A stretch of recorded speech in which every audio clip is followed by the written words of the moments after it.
অভিযোগ উঠেছে সম্পত্তির লোভে প্রতিবন্ধী বোনের রাস্তা বন্ধ করল আপন ভাই। মই দিয়ে নিজ ঘরে আসা যাওয়া করে দুই বোন। দেয়ালের ওপার থেকে নির্বাক হয়ে চেয়ে থাকা ছাড়া যেন কিছুই করার নেই তাদের।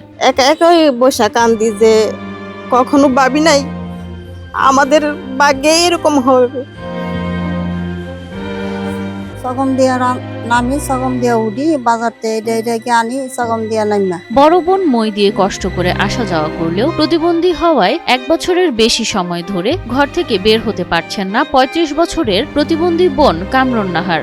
মনে করেন হামুক দিয়ে আদি আছি, এভাবে হাঁটি, এভাবে হাঁটা চলাফেরা করি, যা আমার প্রয়োজন যা কিছু এগুলি চালাই।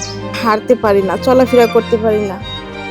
মনে করেন আমি ভিতর থেকে বাইরেও যেতে পারি না, রাস্তা মাস্তা নাই, কিছুই নাই। প্রতিবন্ধী ছোট বোনের ঘরের প্রবেশ পথ চতুর্দিক দিয়ে বন্ধ করে দিয়েছে আপন বড় ভাই, এমন অভিযোগ তুলেছেন দুই বোন।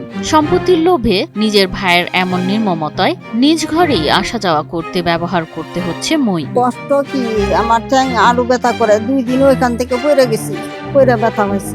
অনেক কষ্ট, অনেক কষ্ট, কষ্ট বলা বাইরে কারো কাছে বলার জায়গা নাই। আমরা একসময় যে ভাইকে খাইয়ে পরিয়ে টাকা দিয়ে বিদেশ পাঠিয়েছেন, এখন সেই ভাইয়ের জন্যই ঘরবন্দি দুই বোন।